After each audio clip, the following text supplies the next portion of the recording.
Terminology we didn't know about last year, right? That's new for me too. Hurricane doesn't take that bridge. Well, that's how it is, truly.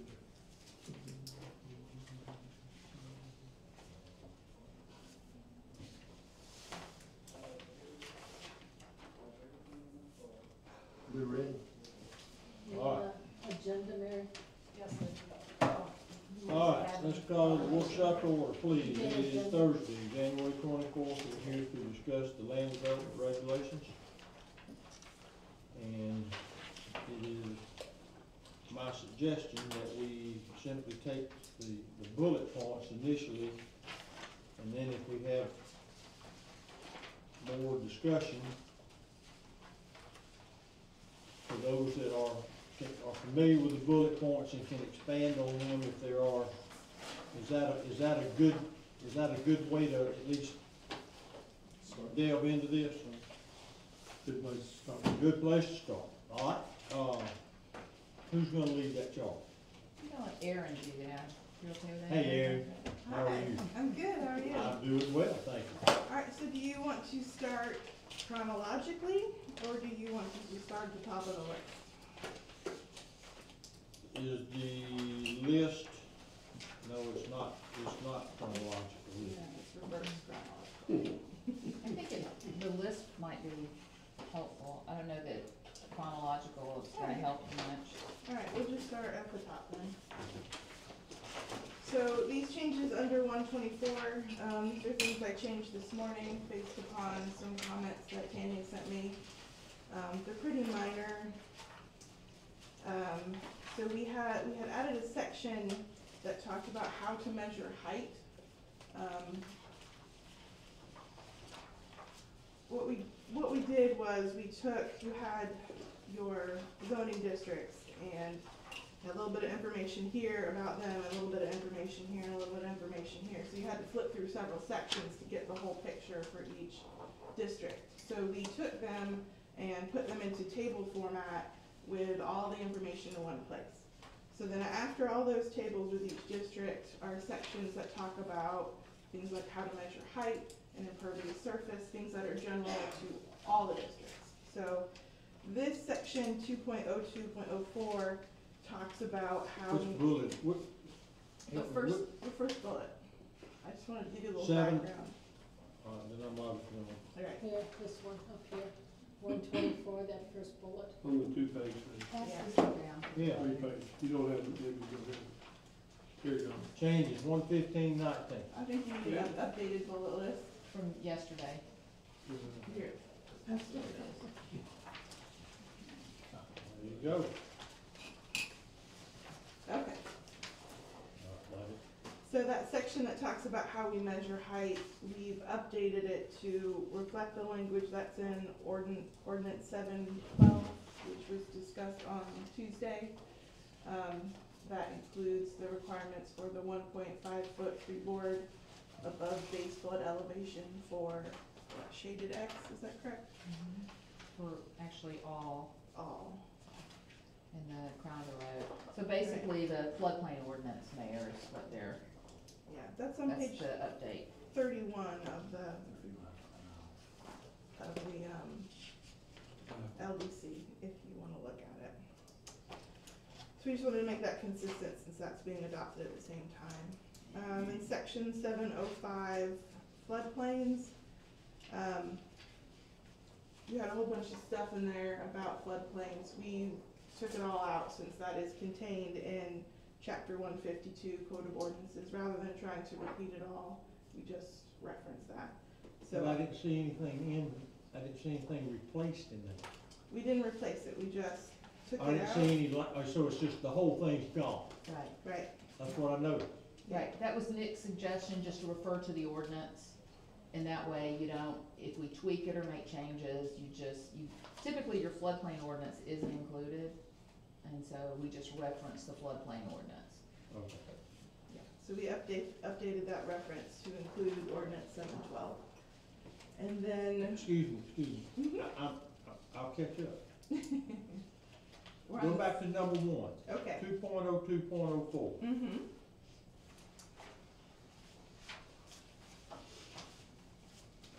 Page 31. All right.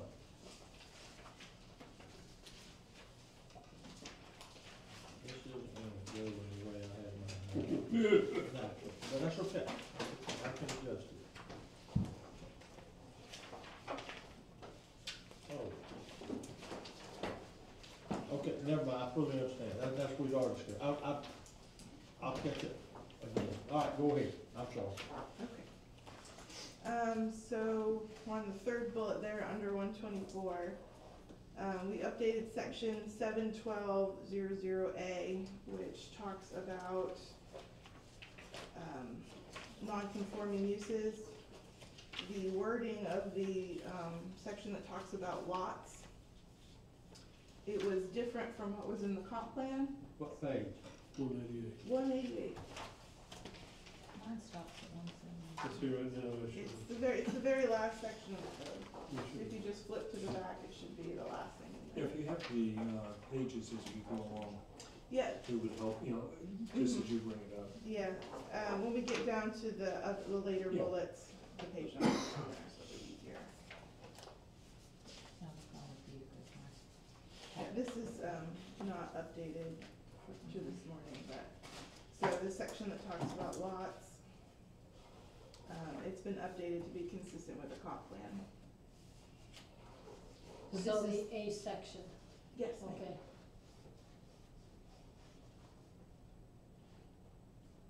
So this is just what, the changes you guys made to allow people to rebuild back to the same density.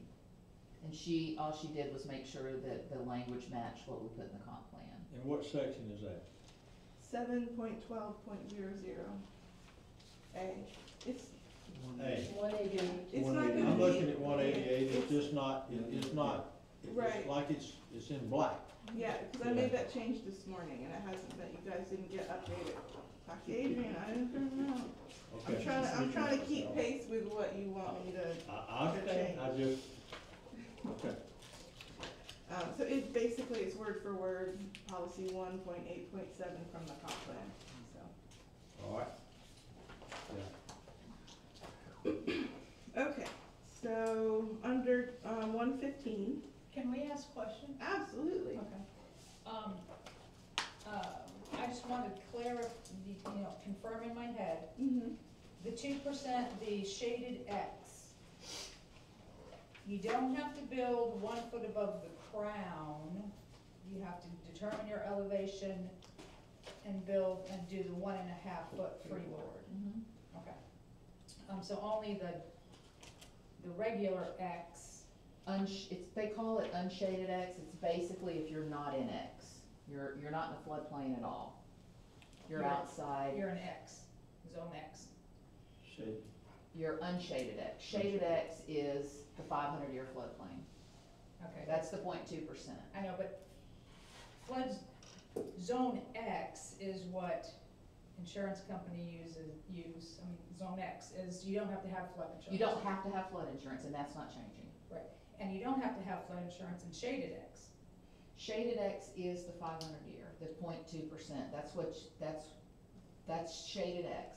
Unshaded X are those, we don't have the map in here, are areas that are not in floodplain at all, not even in the 500-year. Okay, well, when you call an insurance company and you say, I'm in a shaded X, they go, what are you talking about?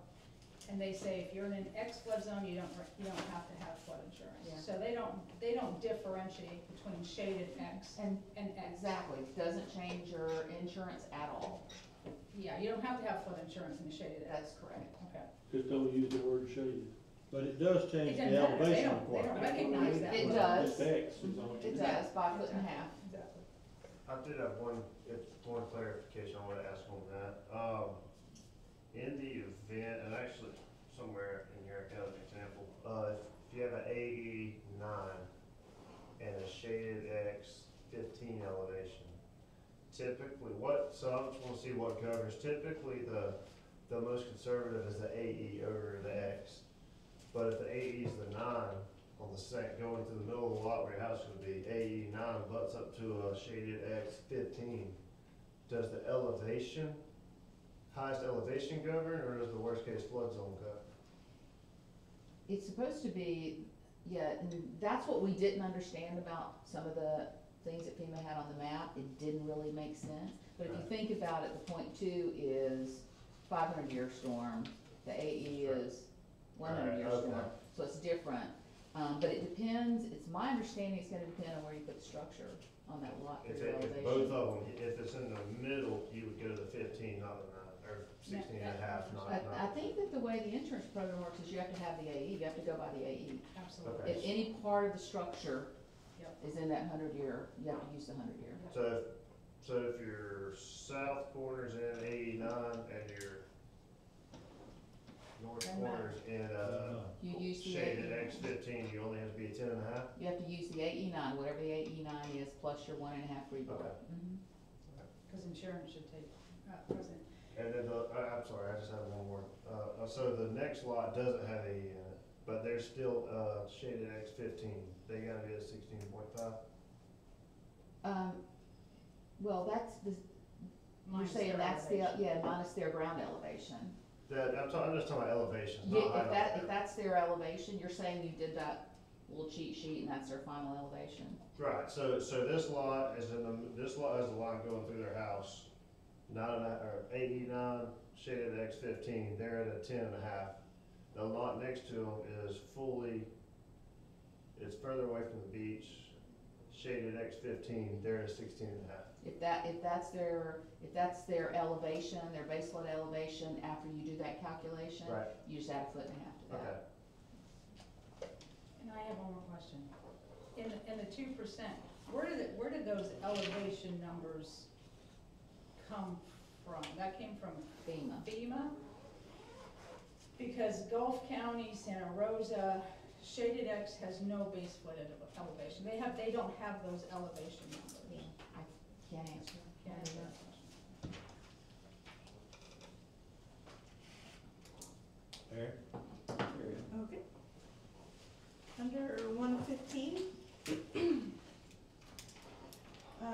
under section 7.10.00, this is the section that talks about, the development review process, what kind of permit you need,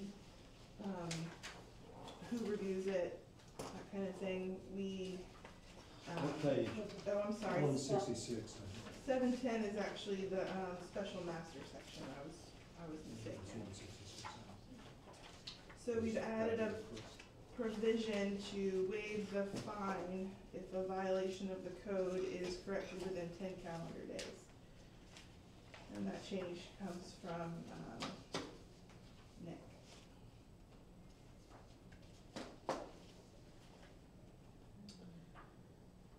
And then in section 7.0202, this is the part that talks about, your development process. So we added language to discuss how a waiver is to be reviewed. You have a variance, which is when your property is specially affected, it's a funny shape, or you can't meet the requirements for some reason, then you ask for a variance. A waiver is you just want to do something creative and don't want to meet that particular part of the code. Is that on 150? Yes, ma'am. So we put in there that if you want a waiver, then the planning and zoning board will have to review it and approve it or deny it. And that's the same as a variance. Yeah. What we refer to as a variance. Is that based on hardship of the land? Variance is, but a waiver is not. Usually if a developer wants to do something creative or different, it's kind of a negotiation with the city, like, the city will say, okay, we'll reduce your setbacks if you put in a sidewalk or something else that the city desires. Where's that? Down here, yeah. Did that be put in there for what? Did Nick rewrite the special master section? He He did, did. he I did, thought he did. which it needed. Trying to, That's why it's mark so up. marked up. Yes. He and Cole worked on that based on all our litigation. Could you, Aaron, please Mm-hmm.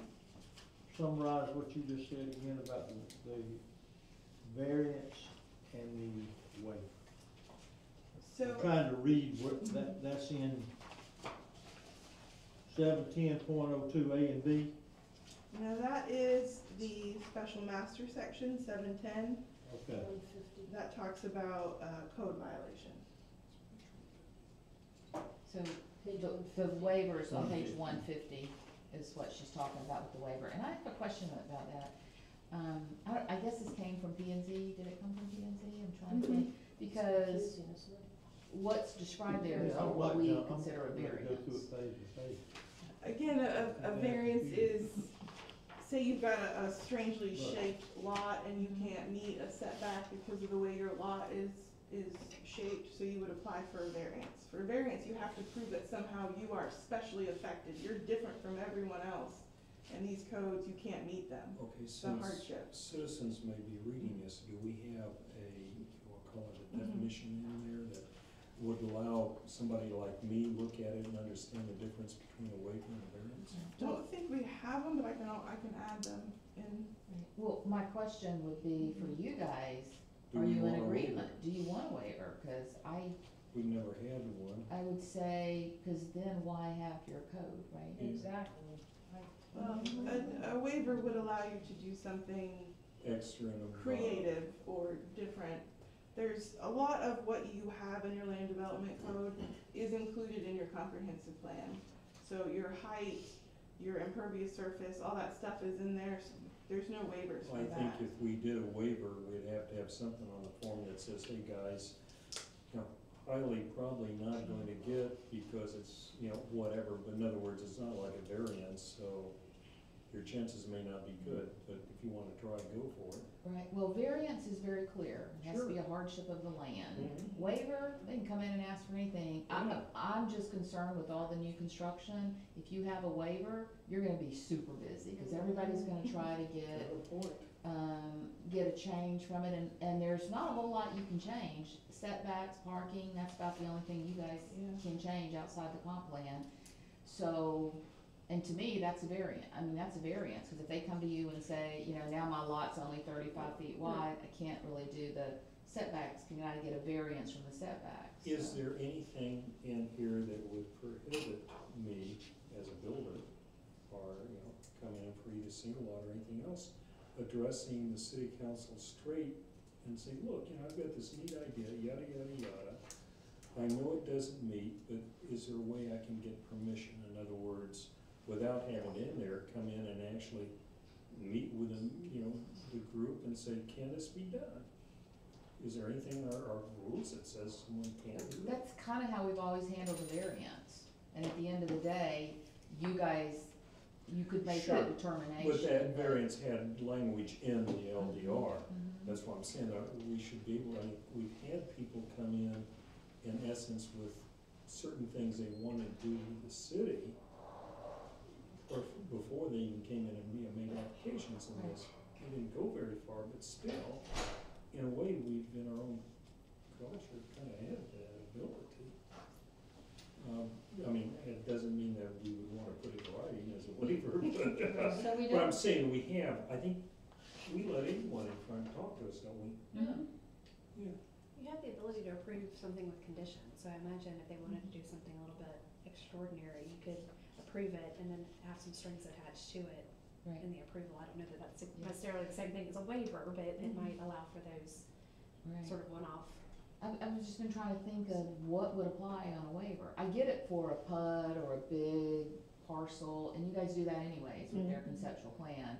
But for individual lots, what could they do different that's? Some architect would come in with something weird and woolly. Well, That's we what I would didn't, do. we don't have any architectural overlays, we tried for that. No, I mean, in It's- general, you know, if I wanted to build a new house, but I wanted something weird and strange and didn't Materials necessarily. maybe, or but driveway if it- materials? You can if build it, something yeah, weird. if it Yeah. hit this, if, Oh, okay.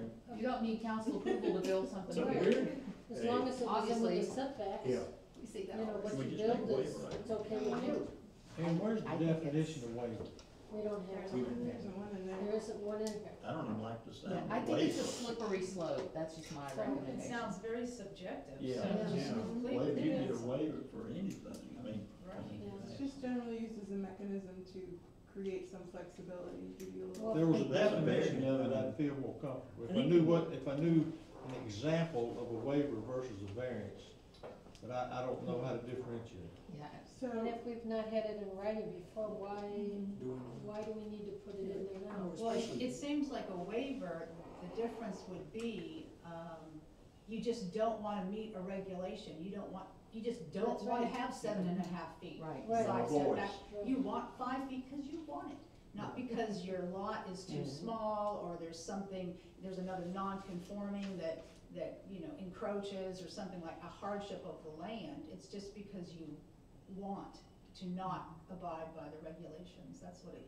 sounds like to me. If that's in the LDR though, that's a legal bounding document. It would have to be a formal variance in that case, if it doesn't adhere to the LDR. Right, I can't think of anything on an individual lot that would be any different than a variance, except for today the variance says it has to be, hardship of that lot, whereas just like Mary said, and that's how I agree, it's just like, okay, just come ask us just cause you want to, and I can just tell you're gonna be super busy if we, well, planning and zoning will be super busy since they're the ones that would. yeah, well, it has to come before the council next. We have hard enough to cover. Let's don't even use the word. So they put this in? I put it in, there was a suggestion that there needed to be some kind of, you know, flexibility for things that just wouldn't work. Yeah, Again, keep if I it knew what a waiver was, Just for anything, I would Yeah. think. I know. We're Sensible. Yeah, Mary just described what a waiver is. The rules are on the books, but you wanna be creative and do something different because you want to. If there's no hardship, there's no, Just don't use the word. are we gonna stay, now that we're in 7, are we gonna stay in 7 with this, or are we gonna come back to 7 I later, or can- how are we gonna do this? I can try to go through and pick out the 7 chapter, So- section 7. Well, I mean, it's just gonna get, I A know, little it's bit. confusing. It So- is, So yes. what do we decide on the waiver? Scratch it completely? What did we decide on that? Or keep it in? No, I don't like the word period.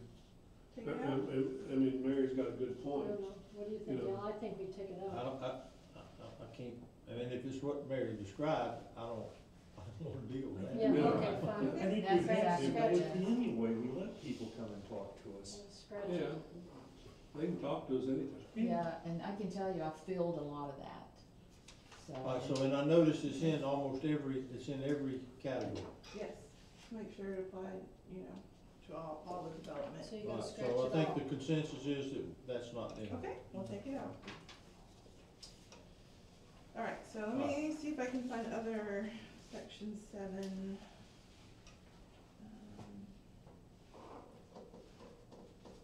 Let me ask you, Mary, if we just started at the front, and we flipped the pages, Yeah, we can do that. and you said, here is, I don't like this method. True. All right, we'll start at the That's the way I beginning. look through it anyway. Thanks, you're not working with 20-year-olds. Okay. But, Al, can I You ask gotta a question fix though? You can ask anytime, As we go through, we started like Yeah. section 1, if it's not addressed by her before then we leave, if we see something that we saw on section 1, can we go ahead and say? Yeah, that's when we ought to do it. Okay. That's when we should do it. Good, good, okay. That's what I'm gonna do. All right, so I just updated the table of contents and if we need. Yeah, we don't, Yeah. Okay, so on page 1.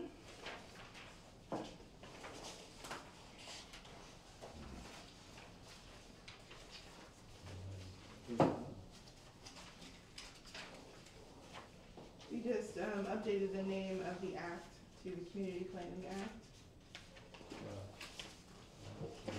I don't have anything until you get to page 8. Again, on page 5, and then throughout the document, we've changed the land use district to zoning districts. Felt it was important to differentiate between your land uses within your comp plan and your zoning districts within your LDC. Usually there is more than one zoning category that can be within a land use. Yours isn't set up that way, but we wanted to make sure that they were different because you need to identify which zoning districts go with which land use categories. So that's why that's changed throughout the document. Okay. Okay, let's see, page 8. We add the definition of beach. There's a leave no trace ordinance, I believe, that talks about picking up trash on the beach, so we wanted to include a So definition. is that where that meaning, is that where that verbiage came from? Yes, that is consistent with that ordinance. Okay. And then this, including land dedicated or proposed to be dedicated, that was Linda's suggestion, just to make it legally sound under the definition of right-of-way, or excuse me, density or gross density. And then on page 9, we get into the definitions of a manufactured building and a manufactured home, a mobile home, and a modular home. The manufactured building definition is what was referenced in the comprehensive plan. However, I didn't think it quite captured exactly what a mobile home is versus a modular home. A manufactured home or a mobile home have standards that are put forth by HUD, and they have to be on a chassis, certain length. And then a modular home is it's built in a factory in sections, and then it's assembled on site. The manufactured home has its own standards, whereas the modular home has to meet Florida Building Code. It has to deal with where you can, different standards each one is constructed under. Just wanted to put that in there just to make it clear in case there was a question in the future about what was what, that it's defined. Aaron, under this modular home definition, where does this fit in? Yeah, that's a question. I think it, To be subject to local and state code, we can just probably take that out, right? I think it just needs local and state of Florida Building Code, is what probably should say. Should we reference the particular building code in case someone wants to look at it? I think it's whatever is current at the time, since that gets updated frequently. So we can talk about how it's tied down, seems to be a major problem with various builders. Our ordinance though says how it's to be tied down here. Yeah, I thought we'd changed that. Well, we did, with the stainless steel and yada, yada, yada. I don't know if that's in, I don't think that, is that? No. That's all part of building code, and we try to just reference the building code Okay. instead of, because it changes so often, instead of replicating it in our Gotcha, original. all right, cool. Here in a manufactured home and a modular home, there, when you apply for a building, I mean, both of those, I don't fully understand. I mean, you say that it's a factory and assembled, built sections assembled on site for a modular home. kind of. Where did that come from? Where did that language come I from? pulled that from a legal brief from, 'Cause most modular homes in town are brought in and picked up on a crane and Are put they? in place. they're not on a chassis, so they're not a manufactured home, but The they're, less expensive ones come in on a chassis, the more expensive ones and traditional come in basically on a flatbed trailer and then are lifted in place.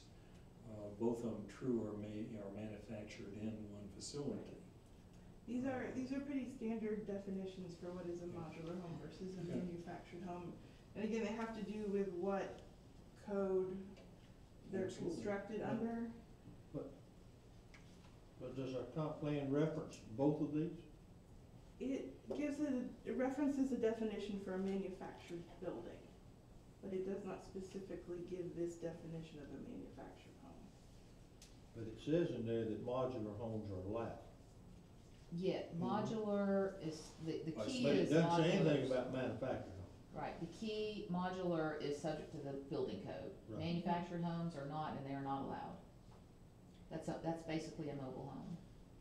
if you read the definition. I know, that's what's got me confused, why we, And actually, if I can just throw in my 2 cents, I think, the word manufactured is actually used for modular homes as well, because they are It is. manufactured in a factory.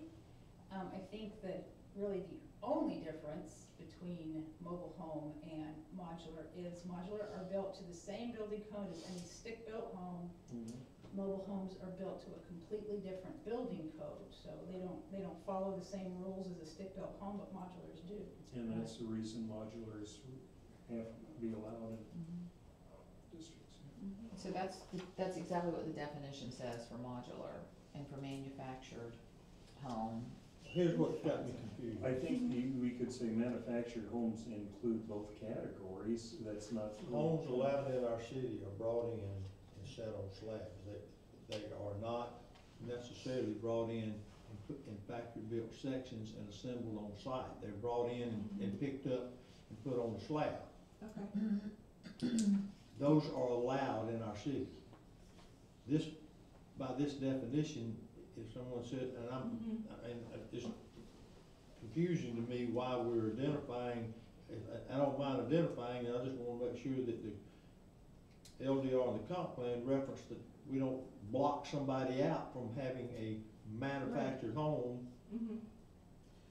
I think if we just change it to say for modular home, a housing unit, factory built, and subject to local and state building You codes. just take out assembled on site. And they have to have the sticker. That's always been the key. Well, that's the local and state building codes, I think it's certified, that it meets wind load and all that good stuff, so.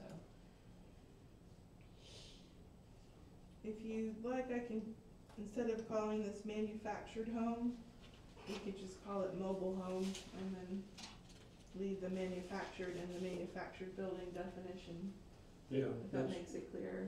I think it helps, cause you've got 2 right there. I understand, it's confusing. So we'll have a definition of a manufactured building, then a mobile home and a modular home. I'm trying to figure out why we have it. I mean, this was all added. Your zoning districts specifically prohibit mobile homes. So I wanted to have a Right. definition of what exactly a mobile home was and to differentiate it from a modular So, home.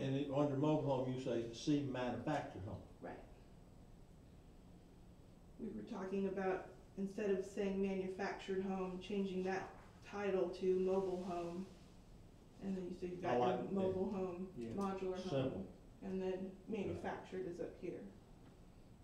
Building, manufactured building. I think Covers them all. that would clear Yeah, up. I So think then- that just makes it a little Sure. easy. Absolutely.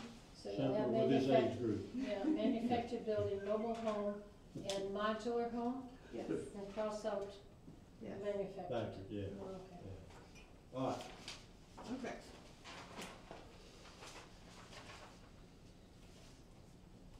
Okay, so section 20200, this is, the new tables.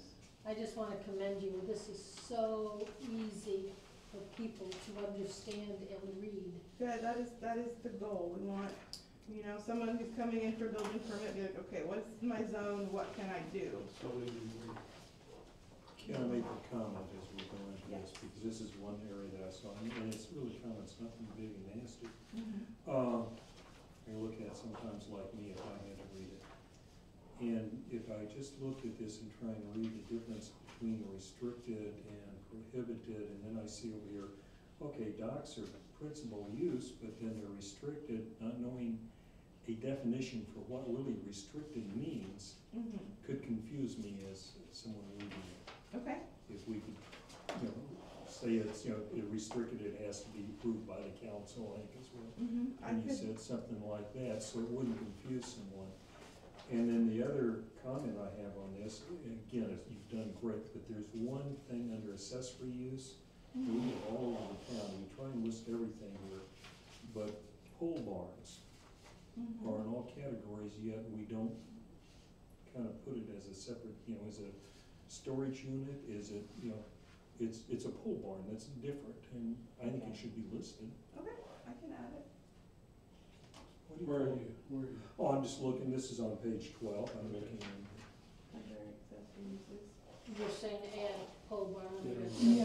accessory. Yeah, it's a type of accessory that's popular all over the town. I'm not making comments whether they're good or bad, but without it being there, because some people can build a pole barn and then the next thing they turn around and they put sides on it and everything else, and it becomes a outbuilding for storage and stuff, which changes its character. So, thank goodness for the wind, Thank goodness for the wind. took care of one of the problems. Aaron, what category can you build condominiums in? Commercial, General. general commercial. I think can you build in tourist You commercial? can as well? build it in residential from what I can see. It's restricted uses under condominiums, which means you would have to come to you all for approval. In any zone. Right. Yeah. I mean, I it's think- restricted in every zone, category. Because it requires council approval. Yeah, that's where I wanted. That's I didn't generally what the understand. restricted use means. And I can add some language under the general section before the tables that discusses, I would put that language somewhere close to this, because someone may just flip to this and say, well, okay, or instead of restricted, say requires council approval, But because condominiums, that's what it is. I'm sorry, Yeah, no.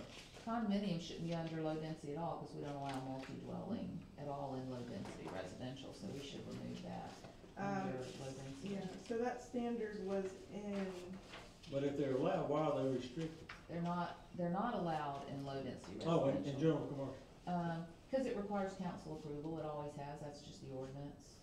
They're restricted by virtue of the fact you can't do it unless the council approves it. That's all we're saying under restricted. there was a section that said, these uses require council approval in all categories. So that's why this is in all categories. Then change the because title to require council approval. And what it is, are duplexes and triplexes, they're not allowed? Multi-dwelling is not allowed in low density residential. Okay. We'll take Okay. condominiums out and. Yeah, I like the new table. I think you should also, the accessory dwelling units are allowed in residential low density. Can I ask you a question about You don't have to ask that, you can just ask. that? Okay, so I'm not looking at the form, so I'm just remembering, but, thank you, Linda. I think I saw allowed accessory dwelling units are allowed in every category? I just mentioned to Aaron it needs to come off of low density residential. Okay, so accessory dwelling units are allowed in every other category? So you can have a detached, It's not detached. It's the same definition, if you read the definition of accessory dwelling unit, it's attached it's an okay, in so here, I in, didn't see in that. this new code. Okay, I didn't see that, that's under the definitions? Okay. And one other thing that I thought was sort of missing on this chart, and it, maybe you just want it in a whole different place, was the, nope, never mind, cause I see it right here, it's impervious ratio, it's there, so. In terms of the accessory dwelling units, the code was contradictory in one place. It said it wasn't allowed, and then another place it had this whole section about the criteria for allowing them.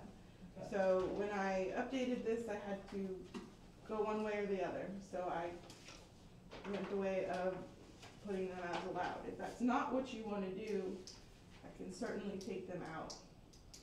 We also, were thinking of addressing this next. We wanted to make this code as usable as possible because you're going to be getting a lot of building permit applications, so we wanted people to be able to go to it and look at it and find out what they needed to do and make it easy to review. These are not comprehensive changes, we still have a lot of work to do. So we were thinking that because accessory dwelling units are such a controversial topic, that it would require lots of public input, and we didn't want to kind of rush some things through. So I Well, put if them you in left it here. in here, would it be proper then to put it under what is now printed as restricted, in other words, it has to come in front of the council. Well, accessory apartments, this is what was referred to as an accessory apartment Yeah. before, under the main structure. I think it does require council approval Then it should today. be under It shouldn't be restricted. allowed in low-density residential, cause those are dwelling units. Mhm. So it should be taken off under low-density residential. And then in the other categories, it should be under restricted, because it does require council approval. So even in low density, you can't have an attached apartment? It's a dwelling unit, and it's under the comp plan, that was one of the things that was contradictory in the previous land development regulations, is you can have them anywhere, but it's a dwelling unit, and it's, low-density residential is single-family only, so. Yeah, I just, if I can just throw my 2 cents in, I disagree with that, because I think it is one, solution for affordable housing. It is a solution for affordable housing, and the city uses it, that's why the city has it in there, to meet affordable housing requirements, to apply for CDBG and all those other things that we do, but I can tell you the city has not been following the statute on those, making those reports. People are using them as the accessory apartments under the same structure as vacation rentals, and under Florida law, if you're using this as affordable housing, you can't use it for all those reasons. The only So reason- we have lots of work to do on the accessory structures, and you guys had that, and you've gotten an answer back from the Attorney General, so we were thinking, let's get through the moratorium and then come back and let the council hash all that out and figure out what you wanna do. The only reason I would think of it being acceptable in the low density, and again, I go back one of the arguments I had in the others, is that we are a nation of aging people. And if it was taken out of the accessory use and put it on at least the restricted or by council approval, that would allow one of us who needs to take care of a parent or someone like that to at least come in and say, please, even though it's not normally accepted. Well, then you're gonna have to change the comp plan, cause it's You want a legally, it's a waiver, is dwelling what you're unit. asking. I want a waiver. Yeah, Legally, now we it's found dwelling the definition. As Let long me tell as you you meet the density under the comp plan, I think you should be fine with 2 dwelling units on a single parcel, as long as the density in the comp plan is. Well, it still should be in Still make restricted. the definition of a single family as well. Yeah, low-density residential, you have to meet single-family. You put an apartment there, you're not meeting that definition. So the legal counsel we were given is, unless you wanna change your What comp do you want plan to called single allow family? multi-dwelling and low-density residential, you can't allow an accessory apartment, cause that is, under the law, a separate dwelling unit. Yeah, I think So that's. I think there's lots of discussion. Okay. You guys, but this is, basically, we're just, Kind of taking first pass. yeah, and then you You guys gotta need to go go. First pass, I think it should stay in, I don't think we should restrict Well, in then residential. it's in conflict with the comp plan. Well, but who decided that was a dwelling unit instead of an accessory structure? That's what it is, a dwelling I unit, know that's who what the law decided that. says. It The wasn't law a says- dwell- the It law wasn't a decides dwelling that. unit in the old. I don't know if you wanna jump in, Amy, I mean, if it has a, If it has its Ki- own, yeah, kitchen. kitchen, bath, and bedroom facilities, it's considered a dwelling unit. under I'm just law. saying, I fully understand, I'm saying that wasn't,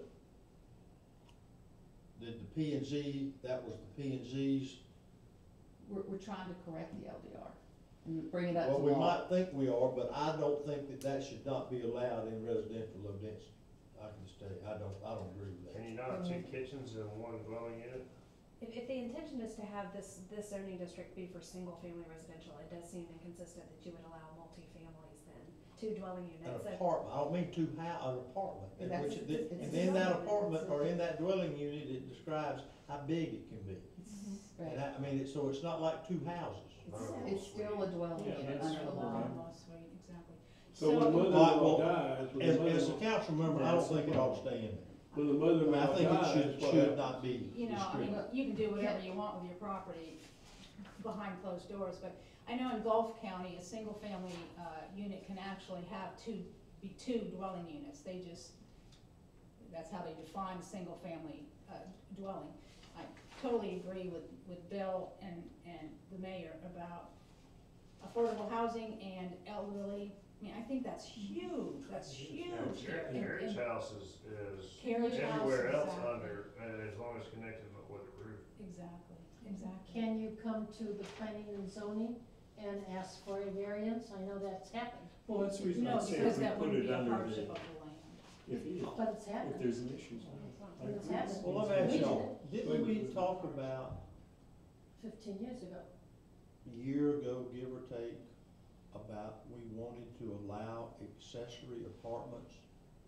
And wasn't that the consensus of this council, that we general. wanted to have, be able for people to have an accessory apartment on their property? For whatever. Yeah, And then it came back, the legal opinion was, from the thing, that you actually could not restrict, or you could restrict them from renting them. mm-hmm. Well, I mean, it's the same people sitting here today looking at this, is there something different about what we're gonna, if that was our direction, why don't we make that consistent with what this says? Remember then, you still have that issue that low-density residential is single-family only. Whether you like that answer or not, that's the law. So if you want to do that, Well, and you like- certainly have the authority to do that, you're gonna have to change the comp plan to show that you're gonna allow, because I think we you don't could- get to define the I law. think you could at least put it over and, approved by council, restricted, put it there. Even change with single something. family, Yeah. because if it's my mother-in-law Change that I'm building it for, or my mother, For that's part a of my carriage family. house. It's, otherwise you're gonna have to define family as only husband, wife, and then if you're not married, I don't how wanna do you go find, into you that. don't wanna go there. So the mother-in-law They're gonna dies. lie anyhow. I mean, people are going to They're gonna say lie. what they wanna Mine's- say in order to get what If- they if- need in their family. If there feels there's a restriction that needs to be because it's low density, then put it in the restricted area where at least we have to prove it. If I could recommend, I mean, the affordable housing, there's statutes in there we're not following for those accessory apartments. We use it to meet requirements of affordable housing, where you have to submit reports, you have to prove, there's all kinds of stuff that we're not doing.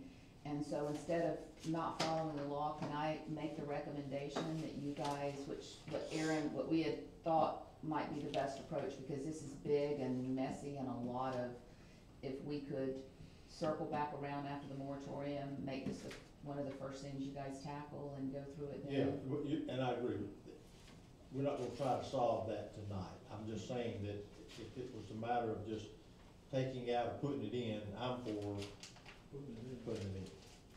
But, Okay, so and I'm okay with, cause you're right, that's gonna be another bucket that we're gonna have to deal with.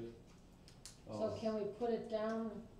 I think right now, for consistency and following the law, we need to take it out for low density residential, and then let that be one of the first things you guys tackle, and we'll address it. Are there any more questions or comments on the contents of the tables? Before we leave that, what is involved to address, I mean, the LDR is much easier to change. Mm-hmm. The comp plan isn't. Correct. So, I don't wanna leave this as if, I mean, I think it's pretty obvious in this room that the direction that we wanna go, and then get blocked out because then we have to go change the comp plan. So if we need to do that now, then let's change, let's say well, that's what we wanna do, change the comp plan. Change your comp plan, allow it, and address the And then address- LDRs section on it. I mean, So we I don't know, transmitted the comp plan. And we You can- transmit you a minor make- change. You can make changes in between transmittal and adoption, that's. Okay. So you wanna, I'd make the change, but then we have to go in later what you and take this section on accessories and really. deal with it, but if the comp plan, now's the time to put it in the comp plan. so we're gonna put it under, for low density residential, we're gonna put it under restricted use, and be no I, problem. I think I think it's gonna be bigger than you guys just making that decision, cause if you're following the law, that's a dwelling unit, and you're gonna open up the city to a challenge. How's but- that? Explain that. Well, because you're saying if somebody wants to build a duplex, they can say, look, mine's multi-dwelling, theirs is multi-dwelling, what's the difference? Because it's an accessory. Well, put it this Under way, the let's law, put we it call this it an way. accessory If we go structure, in but the and law say- calls it a dwelling. I just, sorry, I take exception to And I that, think that's if- not so. and if I we think go in that the if you identify what is allowed as an accessory, I've read those laws and I mean, they're as clear as mud. But I think if you identify that it's an apartment and the accessory is identified as not a duplex, because a duplex can have equal size, it can have equal living. So, yeah, can you make a square footage requirement like you do, like pole barns are supposed to be It- a already percentage says. of the? It's not the size, it's the fact that it's a dwelling unit, and I understand what you're saying, but we've had multiple attorneys look at this, and they're saying it's inconsistent, and we're gonna have to think about what you're doing here, we'll. So why 6 can you months from have- now, we'll be inconsistent on something. I think we should go with how the So- council feels about what they wanna do. That's Okay, what I think we need to so decide let's what we're gonna kinda do go back and move on. 13 years. When we wanted to put an apartment underneath our house, we came before the planning and zoning, and we wanted it 950 square feet, and they said, no, you cannot have it that large. You could only have it 900. So we cut back 50 feet. So I don't know, I didn't go to the meeting, our builder did, and came back and said that's what they said. So it had to be something with the square footage, maybe of the footprint, that it couldn't be more than And a that's true. third. Yeah, there's a That's standard for an accessory dwelling unit that it's based upon the square footage of your house. It can be, if your house is this big, it can be up to this much, if it's between this and this. So that is already That's in in your here. code. That's in here. The issue is it's a dwelling unit under the law, so we'll put it, so you wanna put it under restricted use and then we'll figure out how to deal with it? If you I wanted think we need to, I don't want to have everybody, if you have a single lot, I don't want all of a sudden you having two identical places built as what I would consider duplex. Well, like, Now, if you have one house and you have, it's on pilings and you're able to put an in-law, and that's what it was for a family member at the time, and we put it underneath the house. I have no problem with that, but I don't think that I wouldn't want all these single lots having duplexes all over. That's in there. Also, Yeah, too, yeah. But, That's already but we're fixed. talking Yeah, about and I think- duplexes too, and I don't consider what we had a duplex. in a multifamily, your choices are to either have different parcel numbers or have an HOA or of some sort, HOA or a condominium association. So it's one owner That's not good. and No. Yeah, For a duplex? no. And you can have it on one. on a okay. I was well, talking we have about this multifamily in defined general. as smaller, if we wanted to, and here away from what your argument is, we could always say that, an accessory building like this would come in after the primary building was built. In other words, I'd build my house first.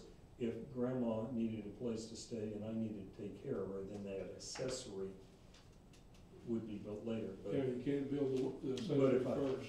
No, and if I had to have an accessory when I built my house, it'd definitely have to come in front of, as a variance, if you wanna call it or something, to know what we were doing and not, Why can't I build them at the same time?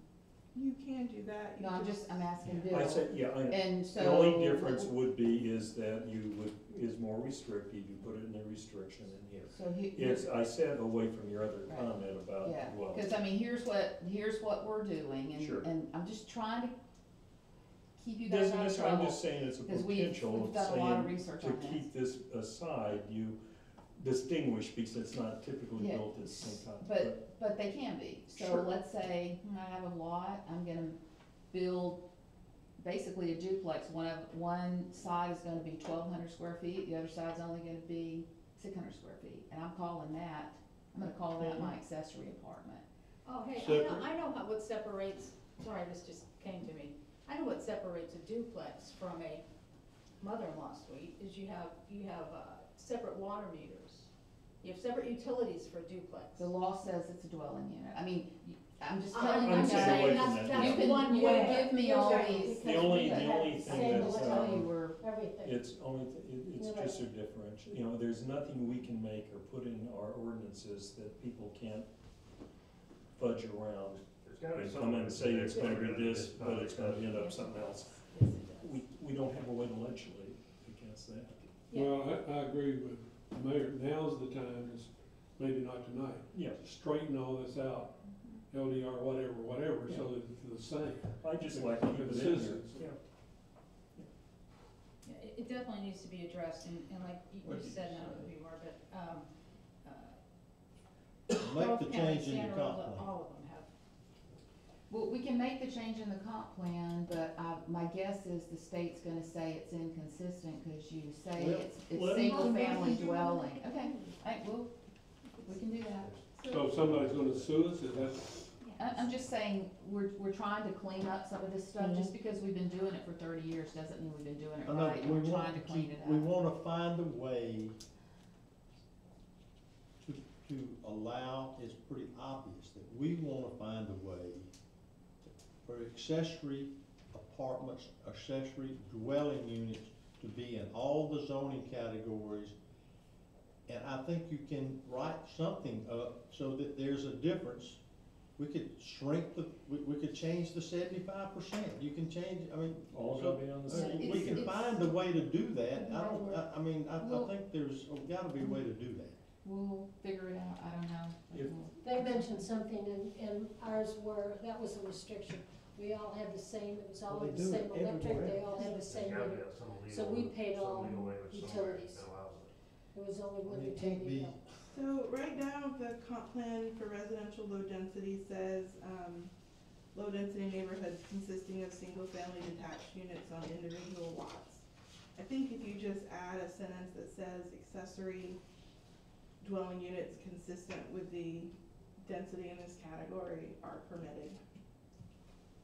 I don't think that would do it, I don't think that, because you're the density, I don't know how that would address the density, but maybe you could say something in there, that it has to be, within the primary structure, or a percentage of the primary structure, or something like that, I don't know All that the that, density would. can we work on that and come Yeah, back, all can on we the leave it the same way it is, meters. and we'll come back and give you guys. As long as we don't Leave miss it the the way it opportunity is. to change the comp plan. We'll leave it the way it is here in the LDR until we figure out what we need to do, What and we then we'll gonna do with update the the comp comp. plan? I think When we need to figure out how we change can, the language we can use, we'll If we're update fixing the to have comp a plan. reading of the second reading of the comp plan. But we can change it after transmittal, we can make that change. We can do that after transmittal. Yeah, you can change it between transmittal and adoption, you just have to note, You Oh, have to highlight that for the department. and Right. send yeah, it back. you highlight that. So let us do some All right. research on that. alright, and I'm good with that. I think it's well documented with what we want to do and how convoluted Yeah. it is. We understand. Okay, Alright, any other comments, questions, concerns with the contents of the tables, the zoning districts? It looked great. Glad to see it. where did, We are on page 25, so all the stuff that's crossed out, this was all the stuff that is now in the tables. So that's why it's all That's all deleted, right. because it's all been condensed. yep, I've added a few things to the mixed use category. You had a, density bonus up to 24 dwelling units an acre.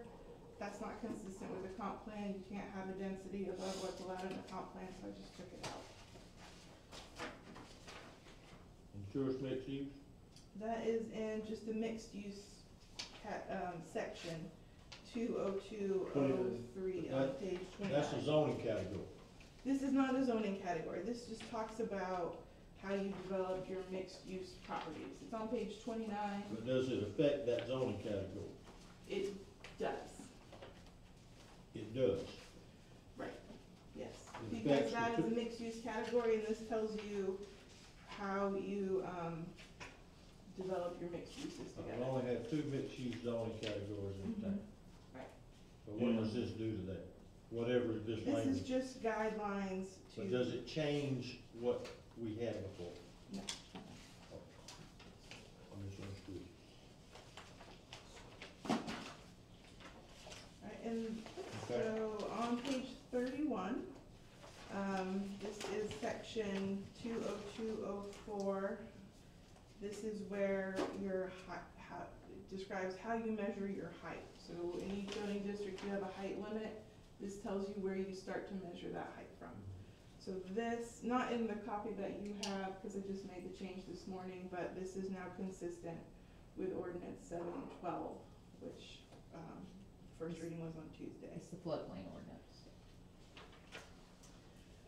And then are there any questions about that? Okay.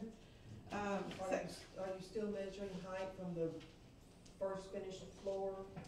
It's consistent with, the freeboard requirements. So whatever that is.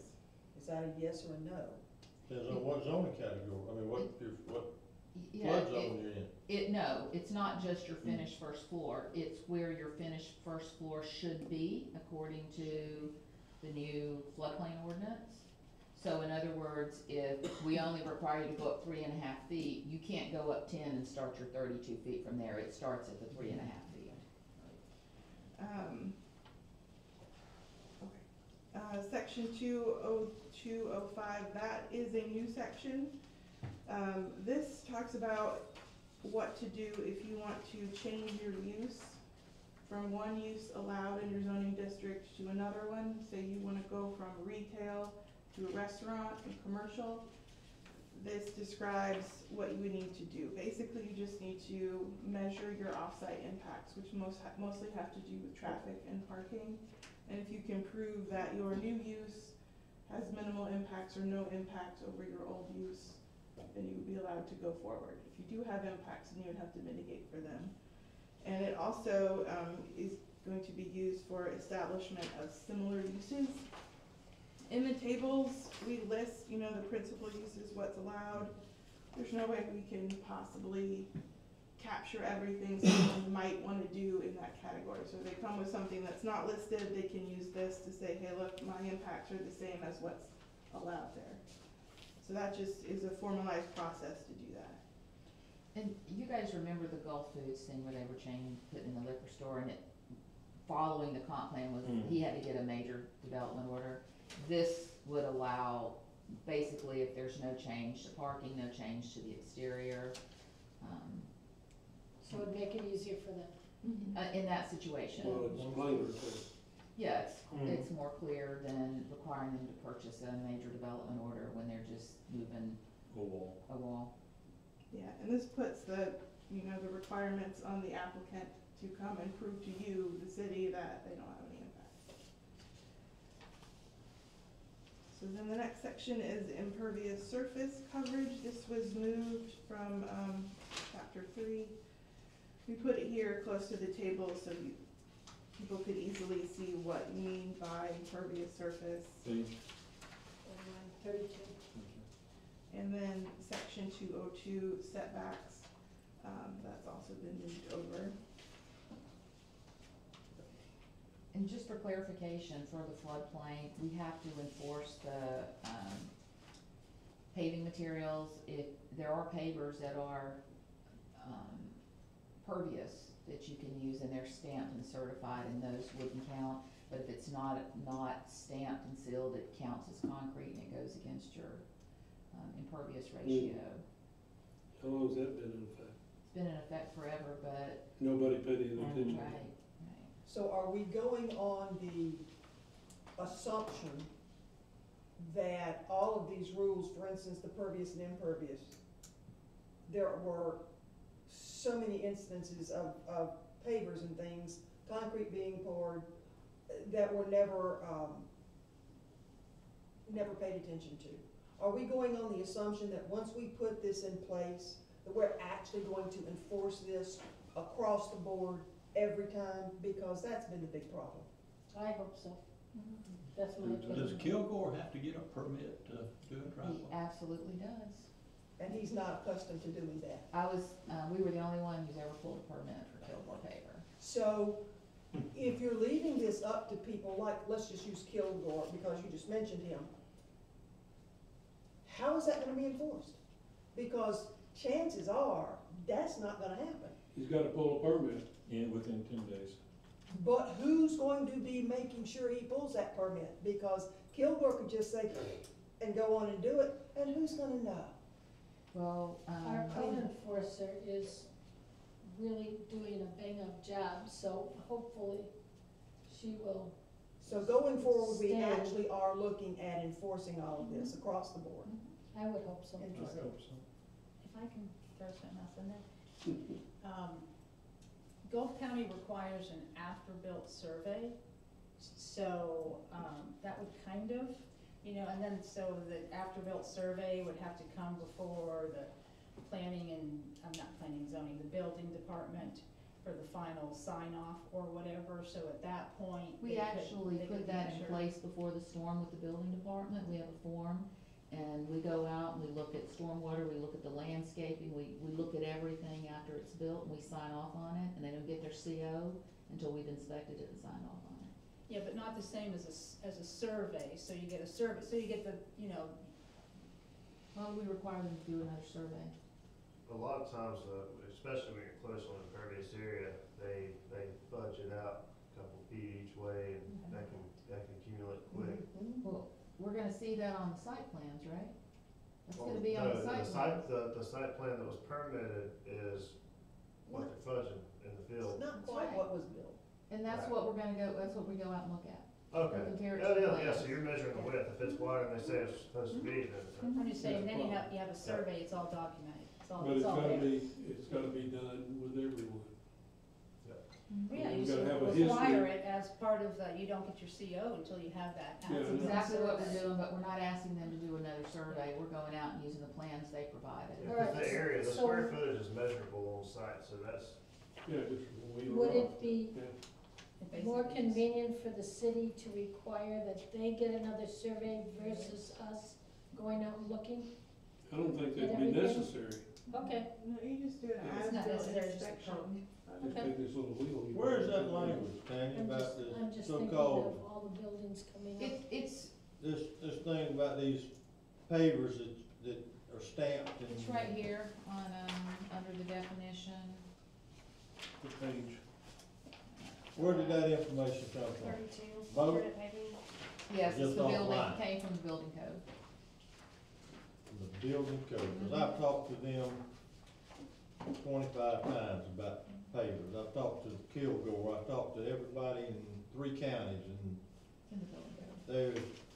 they're, it may be in the building code, but you can't find a stamped pervious paver in 3 counties, I can tell You you. get, there's some type of certificate you get with your pavers that shows they're, pervious. Or you're supposed to, not necessarily what you get. Which makes them cost a You lot ever heard of more. that? so from what I've seen with pervious pavers and pervious concrete, this is only pervious for a small That's right. finite amount of time. That's right, Exactly. that's It right. doesn't matter if it's pervious or impervious. Not after a while. Right. Yeah, after a That's while, it's true. all impervious. But I'm saying, if we're gonna put that in there, where you go out and you have to have these so-called impervious pavers. They're already requiring that in the building department. They were requiring it, and then Royce said recently she was given direction not to require it anymore, but they were requiring it. And had been for a long time. You can't get them.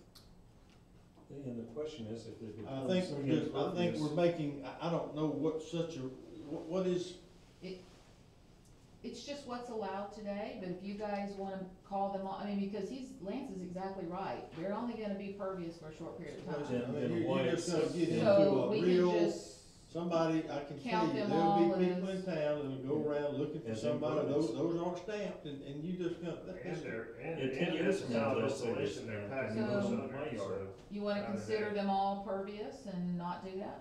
Take it off? That's what I'd rather do. I'm okay with that. yes. Well, like you say, you can't find them, and then if you find them, they're more It's expensive. just a rule that's gonna give somebody Yeah, that, just take it out. I would not put that in there. So I do the can't whole see yard anybody in first. Mexico Beach spending that kind of money, honestly. So They're you're expensive. saying consider them all Perfect. impervious?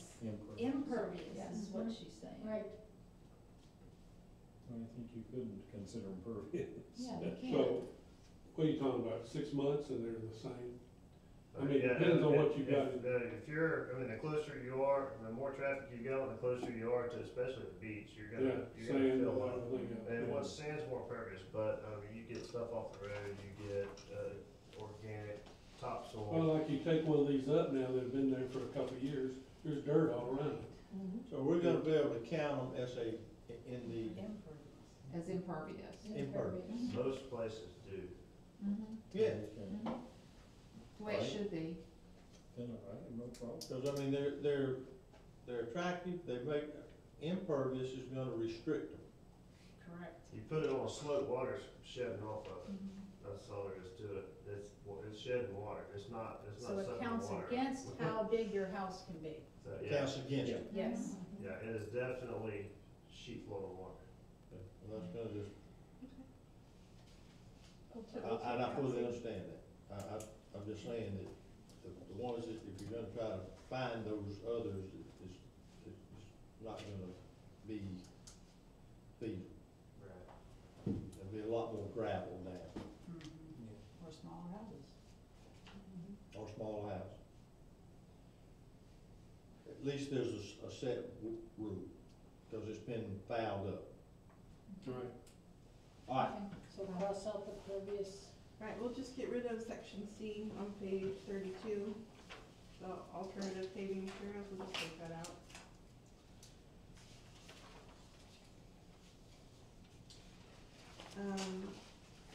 So section, Excuse me, can we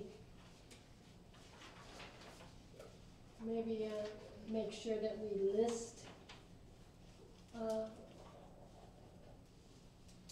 let's see, is there any place where we're talking about, I know what people are gonna say, oh, well, I didn't know that pavers were impervious. So if we could put it in there in black and white someplace as examples, like, you want a definition of I don't- impervious and include a Pavers. list of possible I think materials? that'd make it easier, then it's in black and white, and then there's no question about it. And somebody can't come in and say, well, that's ridiculous. How do you do Because it's this? different. Do you have a Right. dictionary in the back? I mean, I think you can just change C to impervious and provide that there, right? Well, if the last sentence of B gives you an opportunity to, water Yeah. bodies are Mhm. impervious and shall be included, you could add and pavers. Yeah, that's a good idea. That's Include fine, it there. just so that we have that word, so that, Okay, Alternatively, you could put it in your definition section. Yeah, there you the go. definition Dictionary section in the needs back. work, so we'll put it here, and then once we get around to that, There you we'll go. address it there. Okay, next section, any more questions before we move on? where we fixing to go? We're fixing to go to page 32, 20207 setbacks. Okay. Most of this language is what was in there previously, just defines what a setback is, how you measure the distance. So it's the same matter. Yes. Mm-hmm. It's just underlined because it was moved. Okay. And then we get into, this section that was also put into the table that talked about height and then this table here that was taken 34. out on page 34, 20206, table of incompatible adjacent districts. This was moved to the section that talks about buffers. So now, when you talk about buffers, it'll have the table describing where you need to put them, together with how wide they need to be and what kind of plants. I believe that's in chapter 4, but I'm not sure.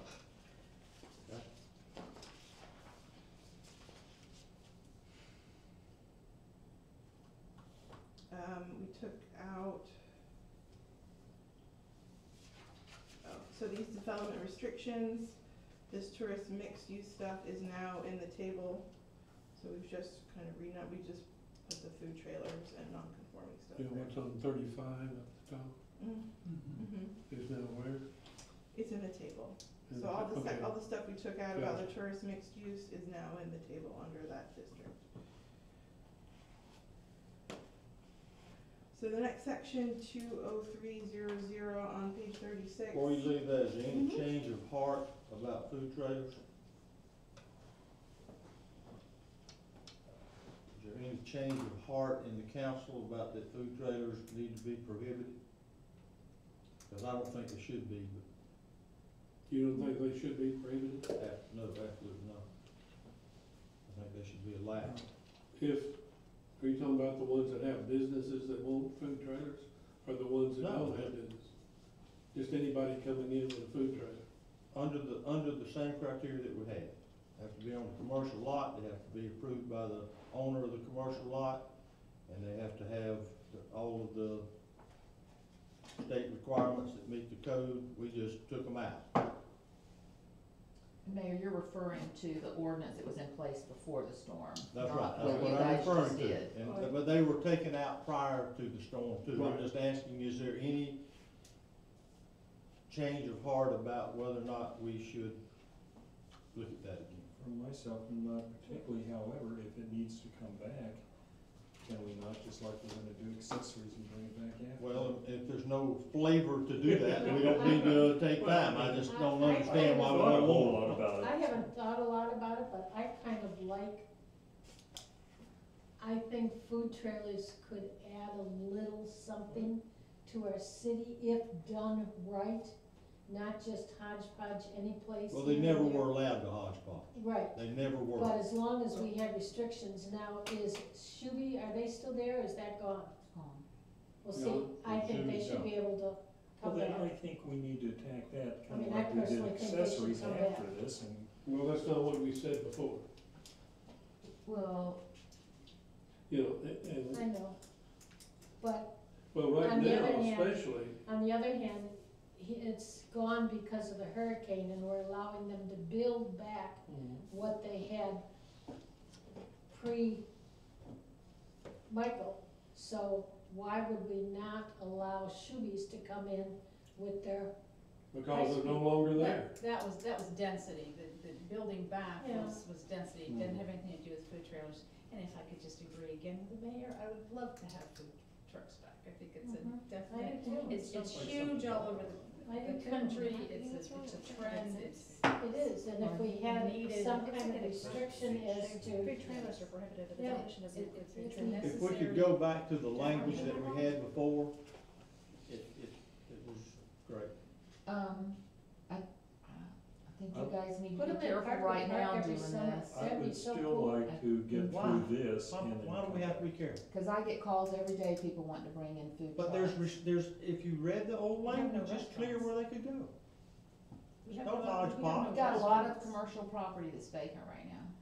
And Well- I don't know, just, and I think think if you we- guys need I to think talk we with some need of the to put- business owners too. Restaurants. I'm for food trucks, I think, or trailers, whatever you wanna call them. I think that it would add a good flavor to the city. If we could designate an area, I think it'd be fun. Well, what, if we could, it's simply, that's easy to get the old language.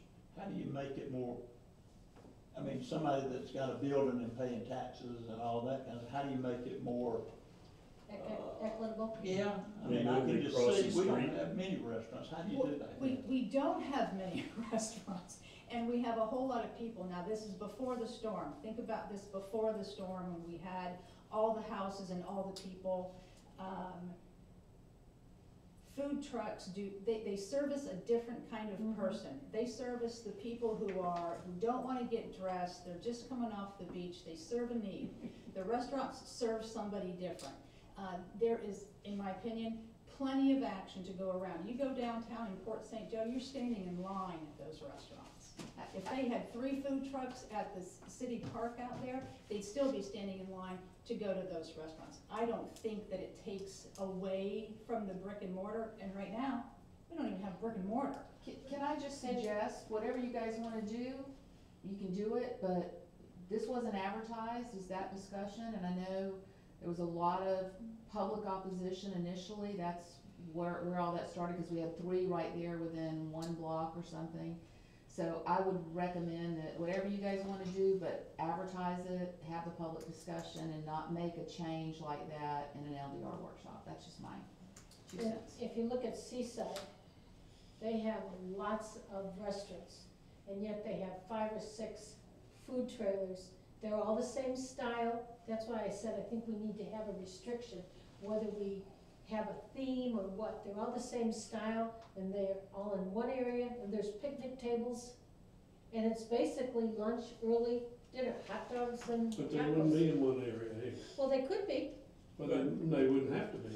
No, but I mean, if we said it, if we But list, what the mayor's saying, if it's a commercial property, and they okay. can rent it. That's what we had before. Yeah. That's what we had before that worked well. Right. But I agree, this, I would sort of take all of what I said to start with. If there's flavor to address it, let's address it. I didn't mean that it's, Here. should be done as if we're gonna do all that tonight. I just, No. if we were passing page 35 and it said food trailer, so I put it out Put there. it All on a right, So it to-do sounds like list. maybe we could do that. Put it on a future Yeah, agenda. Put it on a to-do The list. town's gonna change any way we look at it, and whether Let's I'm keep for it or charging not, on. I have no problems bringing it back and looking at something. And Aaron, if there's, That's the place. if there's just little minor changes that are just wording changes, we can move Yeah. quicker than that. Section It's a 20300 planned unit development needs a lot of work, so we didn't touch it at this point. We'll come back and revise all of that stuff. What So, page are we on that, Mary? We'll move it. we haven't landed Okay. yet. Okay. All right, page 51. Ooh, good move. Okay. So this is your accessory structure section. It's just been tweaked a little bit.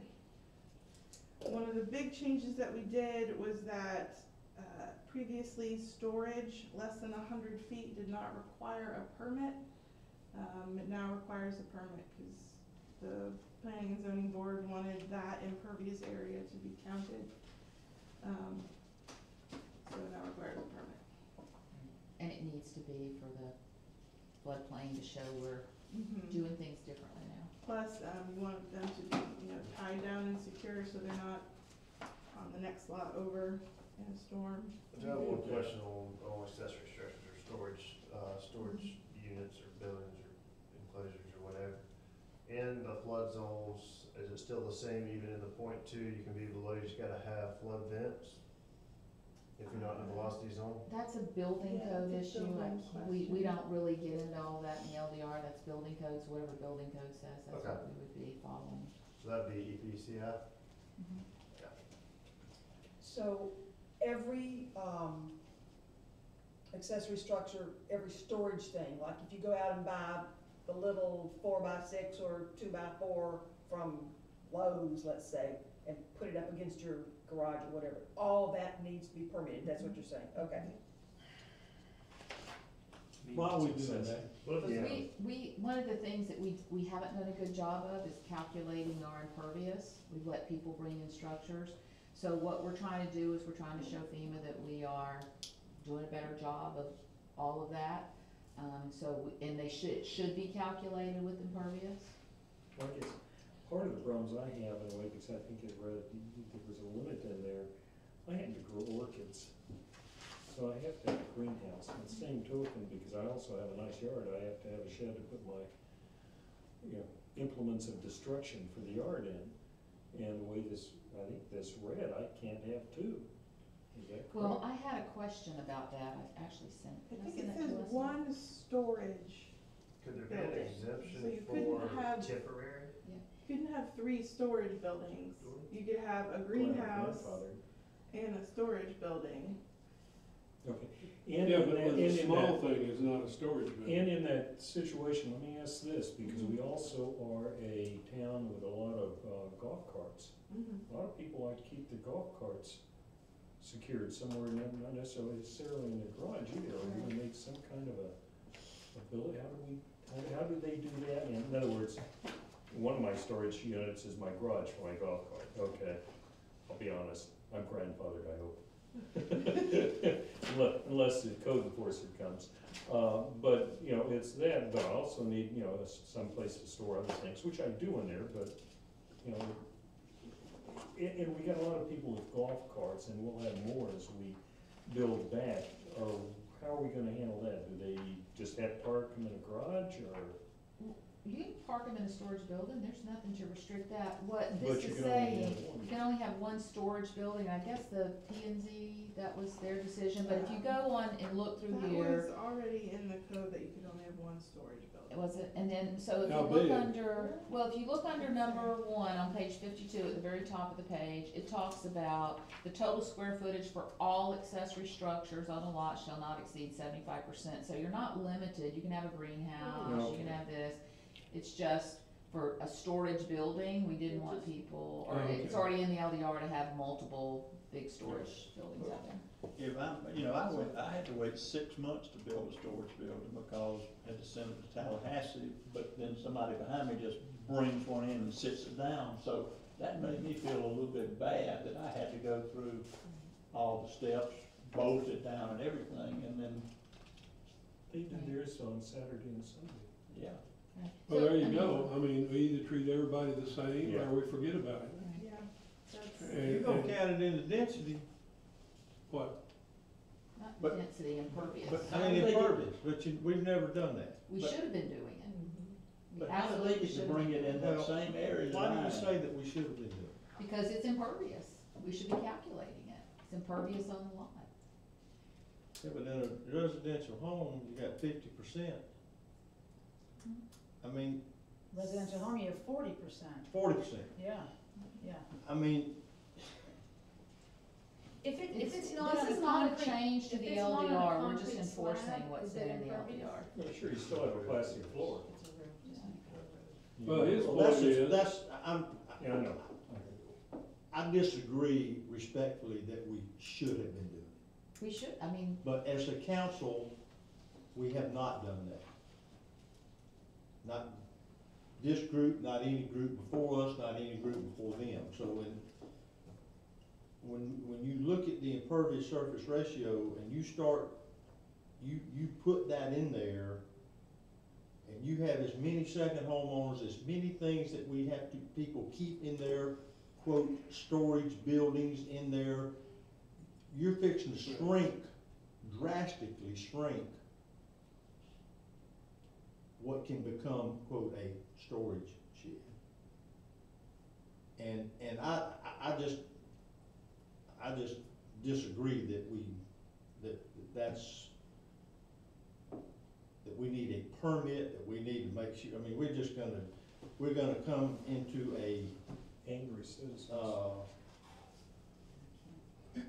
I'm just not a permit for everything you do, and it seems that we seem to be leaning that way. And this thing with FEMA, I just don't agree with that. so I why, don't agree. if we're not going to follow what's in the comp plan, what's in the LDR on impervious, why do we have it? I mean, why do we, Well, if we're gonna let anybody bring in, I mean, you can bring in 10 by 10 sheds if that's No, you what you can't. wanna No, you do. can't. Why can't you? Because it says you can't. You can't Well, they have that do. many. If you don't call it a storage building, this is for my golf cart, this is for my plants, this is for my, so bring in as many as you want and make them all 10 by 10, and you don't have to get permits, and you can cover your whole backyard in impervious. Well, I mean, I don't think that's, yeah, I guess that's an example I of mean- where you could do that, but I don't know that I'd that like has to be a ever little happened more or is around lenient. I don't here. know how to think. do that either. well, and I think Rex, brought up a good point. Yeah, he It's, did, I agree. We're just trying to be fair and equitable, and the permitting process is I pretty think if simple. we, It's not a difficult process. Okay, let me ask this then, say if I have to permit my shed, is it gonna cost me? a permit costs you something. Well, you have to have a permit for a fence, it's what, $15?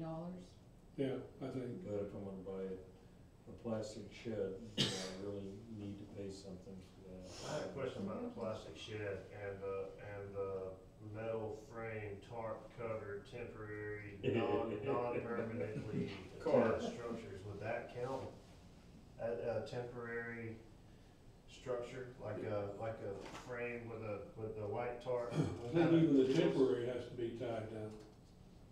I know that just in But other, that's the not reason I'm happening. asking is because in other areas, the temporaries are exempt. We don't address those at all in the LDR, they're not addressed, the tarp metal frame thing,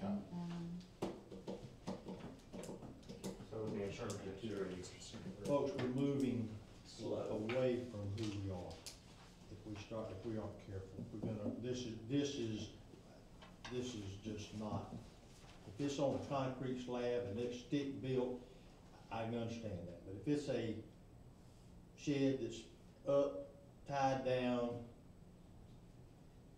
I mean, you call tool time or whoever, they bring it in, drop it off on a truck, they strap it down properly. Well, you think about it, Al, that has to count against your impervious though. If we're gonna control stormwater and runoff and that kind of stuff. Well, you know, I do come think of, I remember we had an It issue hasn't. in front of the council from, It hasn't. But Yeah. things change. yeah, it did, I in a understand. way. Well, sure, things change, Rex, but they got, this is a big deal. Well, you're gonna have a lot of new This is a structure big deal. here, and that's, I don't It's know, gonna it's our start. responsibility to furnish them with storage places, let them, if I were gonna build, then I would build a storage thing on with it, I don't know. But I We might not remember, have to worry about it with everybody having to go up on pylons, their storage is gonna be under their house. but I remember you said it's not a big deal, I remember when it became a big deal for us because there was a homeowner on the, road to the, pier. One of them wanted to put in something on one side and the other didn't, and they came in front of us because the guy had a shed, he had a pergola, he had this, and he wanted to put something else in, and these are all kind of temporary things, and it was a real big deal because people were yelling at him and we were getting upset on the council. He didn't get a permit to put a permit And I said, in, okay? I mean, I know, but I'm just saying, I remember one that came in all front right, of us. I said what I mean, you know, this, I'm ready to move on. Charging on. Okay, page 54, the next section talks about accessory uses. This is mostly to do with accessory dwelling units. The only addition I really made here was that you cannot exceed the density limitations of the future land use category in the comprehensive plan. which we've already talked about, and we're gonna research for you guys. Okay. So there really aren't any other changes to this section because we're gonna address that later. So we're moving on. Page 68.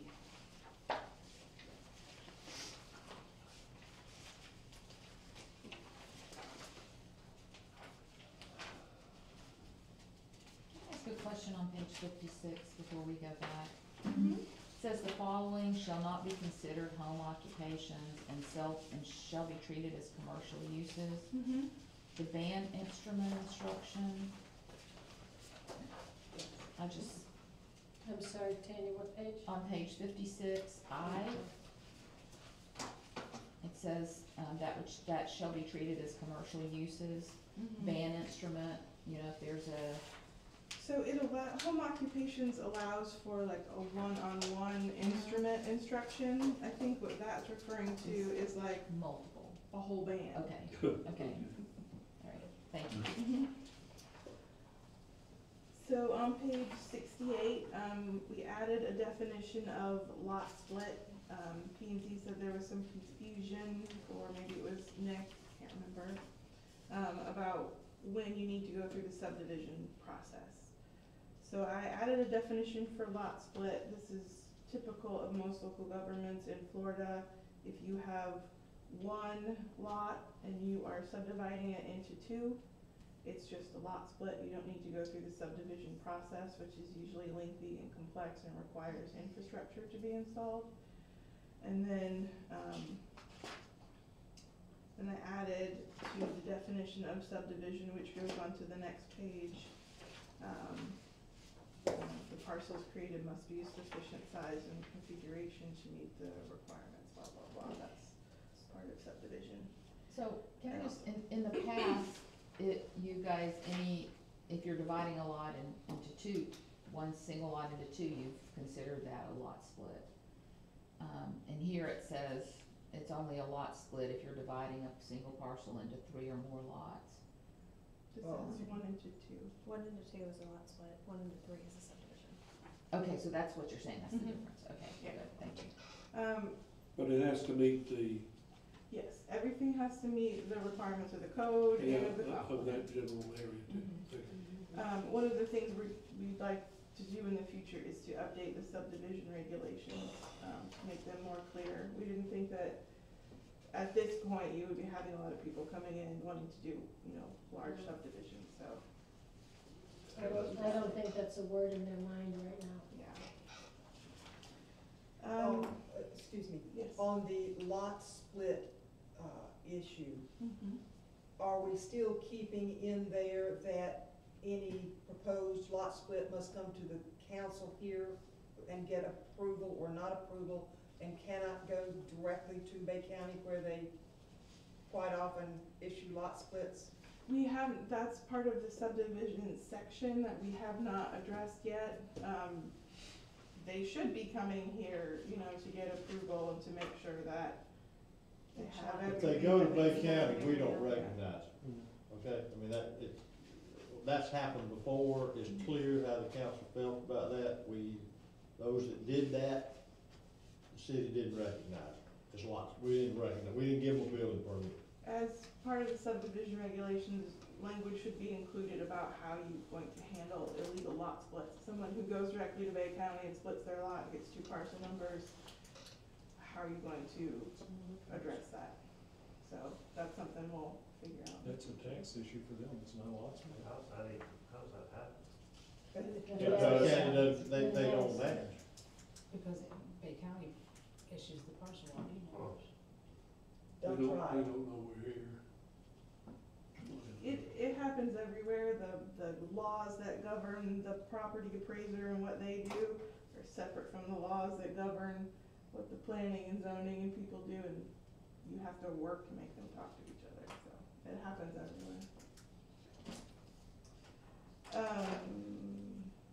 Okay, so rest of the stuff on page 70 was moved to section 2.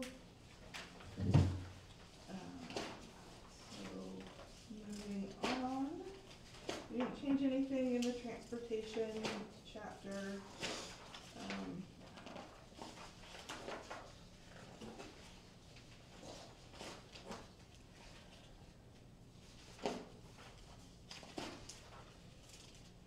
On page 92, here is your table of incompatible adjacent districts. This is in the buffer section.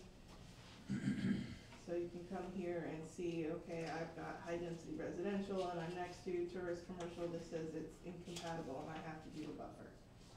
And this will tell you how wide and what kind of vegetation you need. The buffers didn't change.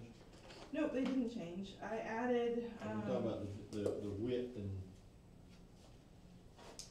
how many feet Yeah. you have to be and that kind of thing. nope, that didn't change. I see I need to take out the industrial category that was removed. I think all the rest of them are correct though.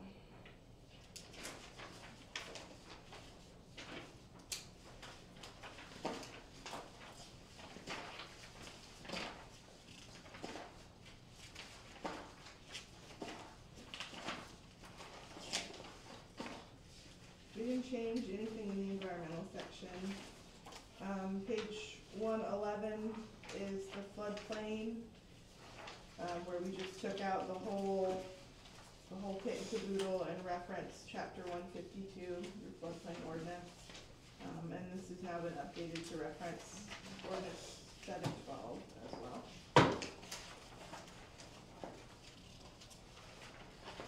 We haven't touched the sign code Y'all didn't yet. redo the sign?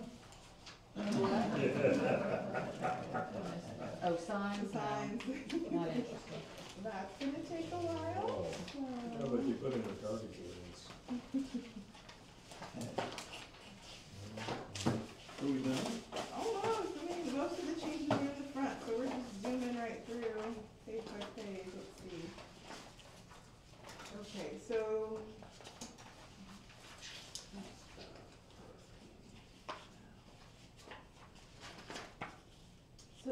starting on page 149, these are the changes for your review development plans procedures. So I'm going to take out the waiver language, as we already discussed.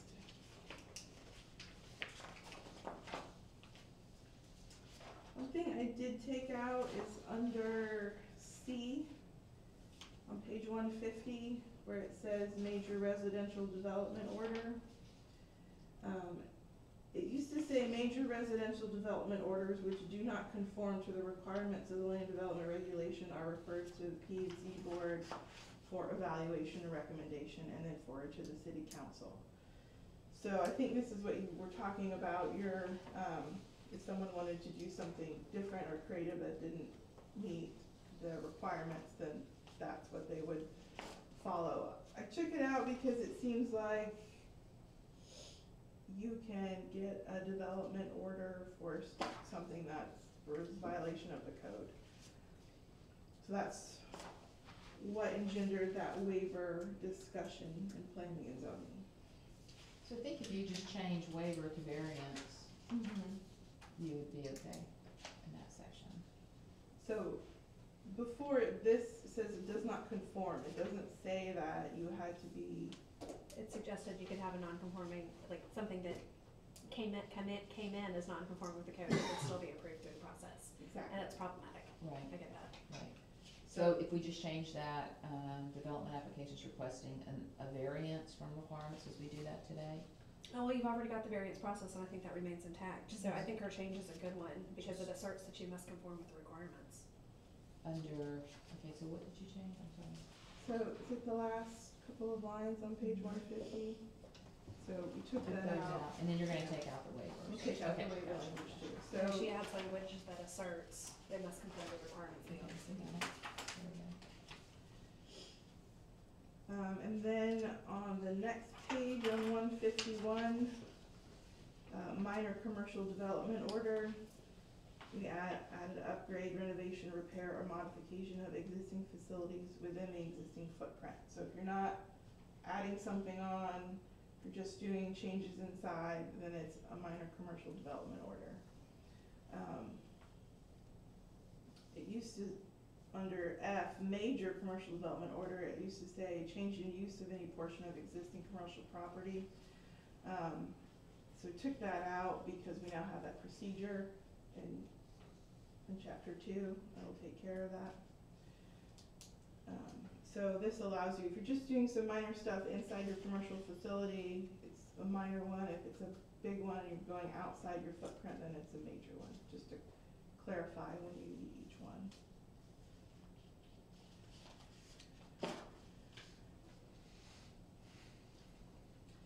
So on page 153, it looks like a lot has been added here. Excuse me, 152. Yes. What was the reasoning for taking out major residential development orders under approving authority that do not comply with the land development regulations? I think that has been updated to be consistent with this. Let's see, so.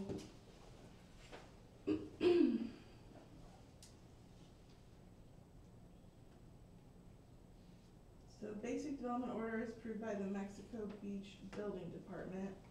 Minor is approved by the city administrator.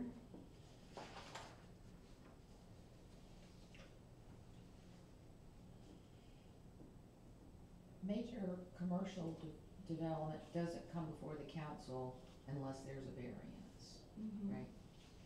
Which is consistent. with Major what you do. commercial, Oh, you're saying major commercial? major commercial comes before the council, no Yeah, matter what. and it's still there. I know, but it's scratched out, major residential development orders Well, this is major residential. under the sole responsibility of the city council, and it's scratched out. I'm trying to figure out why we took that out. Cause they don't come before the council today, wasn't that just inconsistent? Right, yeah. Under section C, major residential development order, it says it's a process and approved by the building department. Major residential. Mm-hmm. That's new home construction, those don't come before the So council. the only thing that you took out, which do not comply, Right. with the land I development. was making this section consistent with the approving authorities in Okay, this section. I thought that was right, but I didn't wanna assume that, okay. So section D just kind of outlines, the process, and this, this language is copied from E.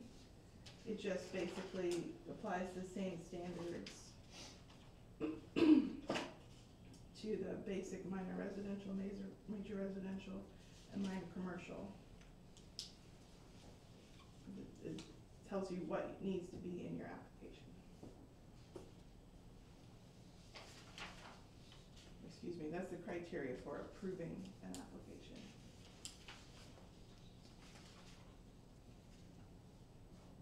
The only thing that jumped out at me Mhm. on this one is E, because I understood these, the concerns of surrounding landowners and other affected persons, since these don't come before a public body. Mhm.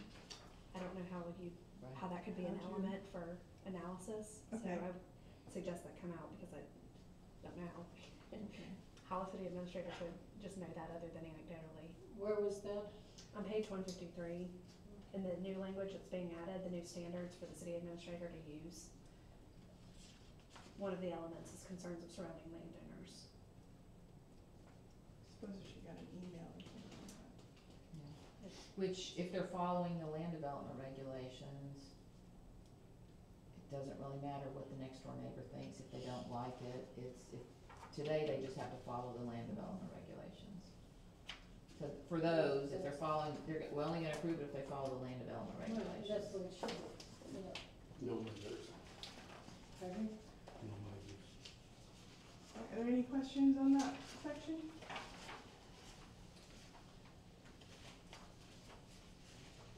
159, just added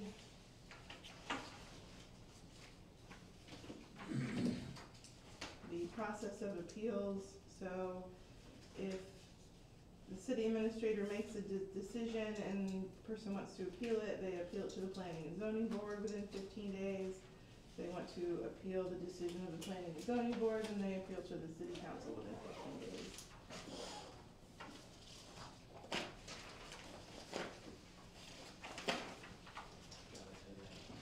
See you, Lance. See ya. All right, man. And then, 7.9, just add some clarification about how you amend the zoning code. I think before it said that it didn't have to go to the planning and zoning commission or board. We just added that in. And then 7.10 is your special master changes that were made by Nick. Are there any questions on those? I'll just have to read them several times. Yeah. I read it once and that's it, I agree with it. That is true, that is true. I think basically, and Amy, you may know, basically, Nick just cleaned them up, made them comply with Florida statute. And I think he was trying to streamline the process Yeah. too, so that we Mhm. didn't have a special master Look doing at tasks we didn't need to everything. do. Right, right. All right. Almost the last changes are in section 712, which is the last couple pages of the code.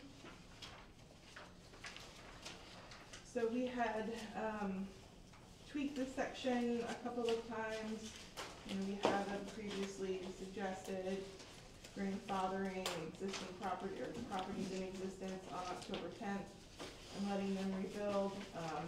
But since that change didn't make it through in the comp plan, I updated this section to be consistent with the comp plan.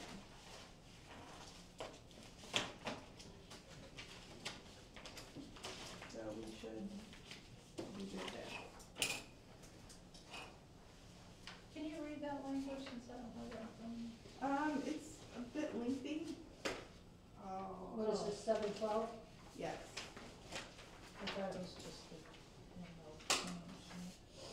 You got it. And it doesn't include the most recent update, which is just policy 1.8.7 from the comp plan, in place of paragraph A where it talks about lots. Doesn't really change it, it just makes the language consistent. So, excuse me, I'm sorry, I thought the grandfathering was from October 10th. We What, had, did that change? yeah, in the comp plan, when the comp plan was reviewed by the council, it was taken out, and it's just the way that it was before. So if it's not grandfathering any non-conforming structures that weren't in existence after 1991. Oh, yeah, okay, no, no. Are there any questions, comments, concerns? No, thank you for your patience with us. Absolutely. Mayor, I have two things I just wanna bring up, Sure. actually three. On that, on your provision where you're letting people come back to the same density, do you wanna put a sunset on that, like you were talking about earlier? There's a quad, 3 have rebuilt, 1 hasn't, so the empty piles are sitting there. I mean, do you guys wanna have a sunset, 3 years or something that they've gotta rebuild, or, so we don't have incomplete? We might, but I would, for me, I wouldn't know what to put it right now. I'd rather 3 address years it. or I'd rather address it maybe. later, Yeah. change it later, okay. Is it appropriate What, to look at those, did you get my email on those questions from Zach? If you send it today, All I right, did bye. not, no. But I have a couple more things I wanna ask you about. So, multi-dwelling structures, there's gonna be all kinds of issues, civil issues between the owners. We've talked about putting some language in the LDR that if it's a multi-dwelling structure, there needs to be some type of HOA or homeowner agreement between all of the owners in the multi-dwelling, so that the city, that they have an agreement in place that says what they can and cannot do.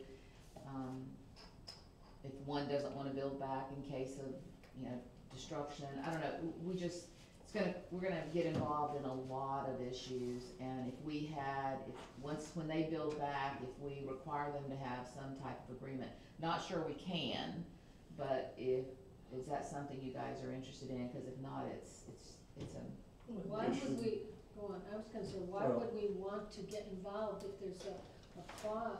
Why should we care whether they have a homeowners? I think I the mean- agreement, whether it's. One reason is, well, for me, one reason would be, there's 4 units at the corner of 27th and 98.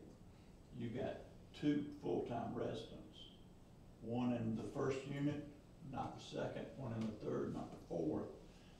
Those 2 people, and nothing we can do about it, maybe they don't wanna build back now, so, but those 2 can build back, so you're gonna have pylons sticking up with no unit, right on a major thoroughfare, riding down the road. It's kinda like the 15th Street, and I know why they didn't build them, but they put the pylons on. It just doesn't look right, and I can't imagine that's not gonna happen. That's 4 units. You get to 37th Street or back in there, what's gonna happen? What's the city gonna look like? Okay, and I wasn't thinking of homeowners association in those terms. I agree, I think we need to have a cutoff where, I agree, it would look, I don't It know would what look we're terrible. gonna It do, would or if look- we it can do would look- something. I think it's a little I agree with the mayor, I think it's a little quick to think about this right Maybe now. it's something to think about. Let's see what's happening in the future. Yeah, I'm not talking about the sunset, I'm talking about some type of agreement between I know the sunset, you guys wanna wait and talk about that later. Yeah. But do you want us to do any research and bring back something about multi-dwelling? Because even though it's civil matters between the owners, it could the city's gonna get drawn into some of that. Drawn into it, I think it'd be nice if there's anything there, because it'd be great for, in some cases, if what had been agreed to by owners in the beginning was a formalized agreement, so that when someone new comes in, the city shouldn't get involved with what should be in the agreement, but then if someone new buys in 10 years later, and the realtor or whomever doesn't say, by the way, there's an agreement between you know, everyone here that's formalized of what can and can't be done. You can only put your garbage behind the third fence on the fourth side. You know, something like that that everyone agrees on, then it keeps it from being arguments in between people. But I don't think there needs to be full. No, and I'm probably not using the right Yeah. language, just some type of, so that when we have a disaster like this and and all of them are gone, or one's gone and the other three are standing, because I every day I get multiple calls from people wanting to know what is the city gonna do, how are you gonna help us, one wants to, the other two don't, and I'm telling them it's a civil matter, but if we're gonna do, and I don't know if we can even do this. I think you but- can require all owners of property, so I'm assuming you have like a quadruplex that's on one Mhm. parcel of land, but there are 4 different owners. I think you could require all owners, all interested parties in that property to join in the application, and require a property search to confirm that you've got all owners that have joined in that application. So they all consent to the development, or they don't. Right. I think you could force that if the 2 of them wanna build, they have to get their neighbor's consent. If you I guys think maybe that's, wanna. I think that's a great idea. Yeah. I know I deal with the same thing, but Rex, sort of, what I see is happening is, so you have that fourplex. One wants to build, 2 don't, 2 can't afford to build. So what's happening, hopefully, and it will happen, is either somebody buys that person's lot and then has to join in an application to rebuild, because there has to be some kind of communication between those 4 owners. Or they incorporate, so the 2 other property owners that are adjacent to that unit buy it, and then they reduce it from a quadruplex to a triplex. Right. But they still have to do an application. I think that's a great idea. Do you guys want us to just bring some options back for you to consider? Give you time to think about that and digest it. It's just, it's gonna get really, I think it's a good Yes, thing to yeah. turn, you know, we could turn every option down if that's the desire. exactly. But we can talk about it, I have no problems talking, you know. If we're talking about something and the citizens think we're idiots and wanna yell at us, so be it. That's the only way we're gonna get to talk about it. And I don't know if there's anything you can do, I just wondered Oh. if there was anything you could do. But I can see some things, you know, if we had something like that, and it's again like the condos that were on, you know, Pier Drive or whatever it's called, you know, they had issues and there wasn't a thing we could do. And I don't think they had what they felt was a good agreement, but it was never put in place that everyone knew, or a new person would come in and realize that these things were in place. And, you know, Can we find out some research? I'm sure there's other small so- beach towns that have been in similar situations as we are right now. Can we find out what are some options that are out there that they either found successful or not? And I think we don't want to burden our citizens No. and new citizens, Or the city but our employees? city, we wanna try and just keep information flowing and issues as low as possible. Well, would that mean what you just said, would, if there's a fourplex, Frank wants a building permit, we wouldn't issue just Frank a building permit? All of the owners would have to join in to get that whole quadruplex rebuilt. Essentially is what I'm suggesting. It would force them to No. sort of come to their own agreements independently without the city interfering. That's what that is. So 2 can't afford to rebuild, maybe Frank But yeah, says, in I'll our cover your comp costs plan, and I'll be your mortgage holder. we allowed for the rebuild of the footprint, not that we didn't use that term, but if it's a platted lot, we said, look, you can put back something on your. Well, how, in the building process, if you have a duplex, a triplex, I mean, you get into those common walls, it's difficult to build one, leave one blank, build one, leave one blank. No, it's Well, not. It's not, as a matter of fact, I had to get an answer from Bo on that, because we get that every day, and the answer is, they can rebuild their unit, they just have to make sure that that wall is waterproof A firewall. It has until to be a that next firewall, person, till the next person builds, so you could have one Well, let me one put it this way, piles. if I were doing that and that were my unit that weren't being built at the same time, you can expect some issues with the one that is built while they're building the other one, I can tell you, Right, and that's exactly with what those I'm, firewalls. that's exactly what I'm thinking about, Mayor, is that if we need to find a way that we can prevent this for the next storm or the next time that happens, so that we don't have these kinds of issues, and I'm not saying everybody has to rebuild, I'm saying that they have some type of agreement in place to say how they're gonna do that, so that we don't have all of these issues. And I Not can't- that we say what the agreement is. I can't fathom that if we want people to come back here and you would force four people to agree.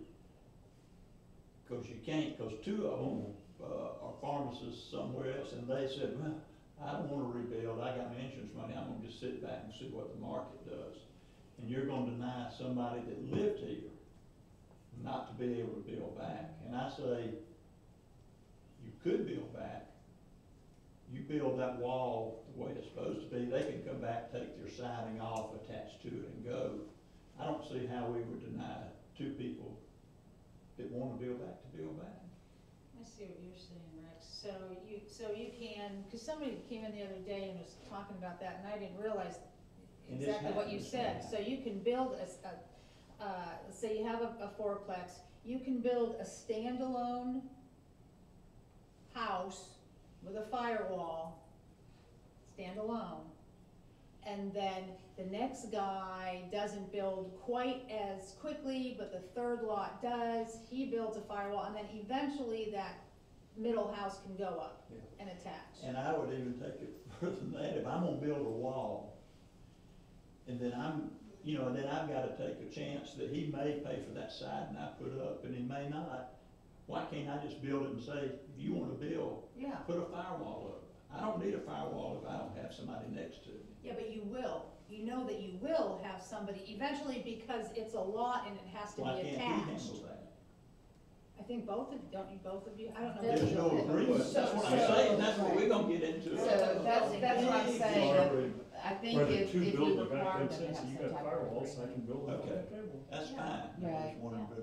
It's gonna be fun. Just something to think about. If he, but then still, I think that's a real- it's not our problem, we don't have an agreement, he tacks on and he gets a free firewall. Then he On gets both a free sides. firewall for that, and he's paying for two sides and a roof. He ain't gonna be my friend very long.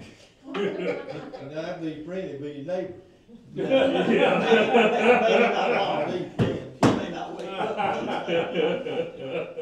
All right, thank you, go ahead. One more thing, El Governor Campground. I haven't had an opportunity to research this, but, just a quick review.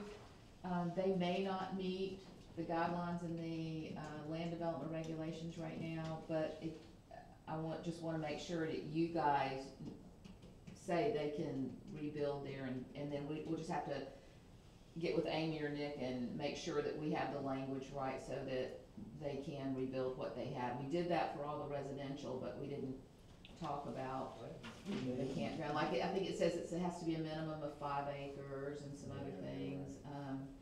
So I If think, we gave approval to all the residents, we need Yeah. to give approval to Absolutely. them, And I we need think. them. And we need the businesses. right, so we'll just figure out, make sure that we've got language that protects them. That's what you guys are gonna do. Good deal. Okay, we good? Yep, warm the All right, pizza. thank everyone for coming. Warm up the pizza. You progressed.